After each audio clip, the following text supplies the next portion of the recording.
Indian constitution की इस class में आप सभी लोगों का स्वागत है। आज हम बात करेंगे सर्वोच्च न्यायालय के ऊपर, यानी कि अनुच्छेद 124 आर्टिकल 124।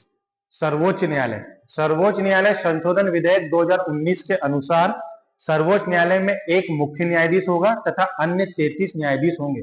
यानी कि सर्वोच्च न्यायालय क्या बोलता है कि एक तो मुख्य न्यायाधीश होगा, मुख्य न्यायाधीश मतलब चीफ जस्टिस ऑफ इंडिया, और 33 अन्य न्यायाधीश होंगे। कितने याद रखना, 33। कितने हैं? 33। क्वेश्चन आता है। सर्वोच्च न्यायालय के समस्त न्यायाधीशों की नियुक्ति राष्ट्रपति के द्वारा होती है। यानी सर्वोच्च न्यायालय के जितने भी न्यायाधीश हैं उनकी नियुक्ति कौन करता है? उनको अपॉइंट कौन करता है? राष्ट्रपति करते हैं। ये भी क्वेश्चन आता है। मुख्य न्यायाधीश की नियुक्ति करते समय वह इसी न्यायालय के अन्य न्यायाधीशों से परामर्श कर सकता है। कौन? राष्ट्रपति जो है जब भी चीफ जस्टिस की नियुक्ति करेगा तब परामर्श के लिए अन्य न्यायाधीशों से परामर्श ले सकता है। परंतु अन्य न्यायाधीश की नियुक्ति करते समय राष्ट्रपति सदैव मुख्य न्यायाधीश जो है हमारे चीफ जस्टिस ऑफ इंडिया उनसे परामर्श करता है। जो भी अन्य न्यायाधीश हैं उनकी नियुक्ति यदि राष्ट्रपति करेगा तो क्या करेगा? चीफ जस्टिस ऑफ इंडिया से परामर्श करेगा। सर्वोच्च न्यायालय एवं राज्य के उच्च न्यायालय के अन्य न्यायाधीशों से भी परामर्श ले सकता है। यानी सुप्रीम कोर्ट के जो सुप्रीम कोर्ट है और राज्य के हाई कोर्ट के अन्य न्यायाधीशों से भी परामर्श ले सकता है। कौन? राष्ट्रपति। न्यूनतम आयु सीमा निर्धारित नहीं की गई है, मतलब आपको चीफ जस्टिस ऑफ इंडिया बनना है तो इसके लिए कोई उम्र सीमा नहीं है। एक बार नियुक्ति होने के बाद अवकाश ग्रहण करने की आयु 65 वर्ष है। यानी कि आपकी यदि नियुक्ति होती है सुप्रीम कोर्ट में एज अ जज तो आपकी जो उम्र सीमा है रिटायरमेंट की वो 65 वर्ष रहेगी। और पद और गोपनीयता की शपथ आपको सदैव राष्ट्रपति दिलाएंगे। यानी कि आपकी जो शपथ होगी वो राष्ट्रपति कराएंगे और आपका त्याग पत्र भी राष्ट्रपति ही लेंगे। चलिए जानते हैं क्या बोलता है आगे। वेतन और भत्ते, इसका वर्णन हमको अनुच्छेद 125 में देखने को मिलता है। वेतन और भत्ते यानी कि मुख्य न्यायाधीश और अन्य न्यायाधीश के वेतन और उनके भत्ते। मुख्य न्यायाधीश को 2,80,000 रुपए वेतन मिलता है तथा अन्य न्यायाधीशों को कितना मिलता है? 2.5 लाख, यानी 2,50,000 रुपए प्रति माह मिलता है। और क्या मिलता है?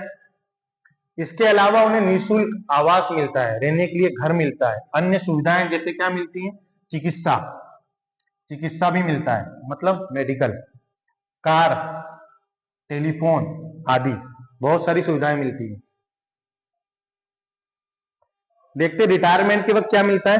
रिटायरमेंट यानी सेवानिवृत्त होने पर मुख्य न्यायाधीश तथा अन्य न्यायाधीश को अंतिम माह का वेतन, जो भी उनका अंतिम माह में जो उनको वेतन मिला है, मान लीजिए उनका इस महीने रिटायरमेंट है तो जो भी उनका वेतन है उसका 50% निर्धारित किया गया है, यानी कि 50% मिलेगा। जैसे मान लीजिए अगर 4 लाख अगर सैलरी है उनकी रिटायरमेंट समय तो 2 लाख मिलेगी। सर्वोच्च न्यायालय का क्षेत्र अधिकार, अगला पॉइंट है सर्वोच्च न्यायालय का क्षेत्र अधिकार। कितने क्षेत्र अधिकार है? 6 क्षेत्र अधिकार है। प्रारंभिक क्षेत्र अधिकार, आप प्रारंभिक क्षेत्र अधिकार को देख सकते हैं। अपीलनीय क्षेत्र अधिकार है, परामर्श दात्री क्षेत्र अधिकार है, पुनर्विचार संबंधित क्षेत्र अधिकार है, अभिलेख न्यायालय है और मौलिक अधिकारों का रक्षक है। कौन? यही सर्वोच्च न्यायालय। क्वेश्चन आता है मौलिक अधिकारों का रक्षक कौन है? कमेंट करिएगा आप लोग। सर्वोच्च न्यायालय के अन्य न्यायाधीश या न्यायाधीशों की योग्यता, यानी कि आपको सर्वोच्च न्यायालय में न्यायाधीश बनना है तो उसके लिए आपको क्या योग्यता रखनी होगी? वह भारत का नागरिक हो, पहली शर्त तो यही है।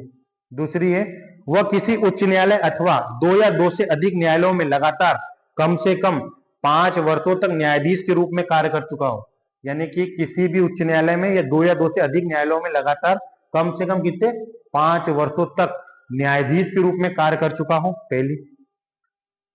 या किसी उच्च न्यायालय या न्यायालयों में लगातार 10 वर्षों तक अधिवक्ता रह चुका हो, या राष्ट्रपति की दृष्टि में कानून का उच्च कोटि का ज्ञाता हो।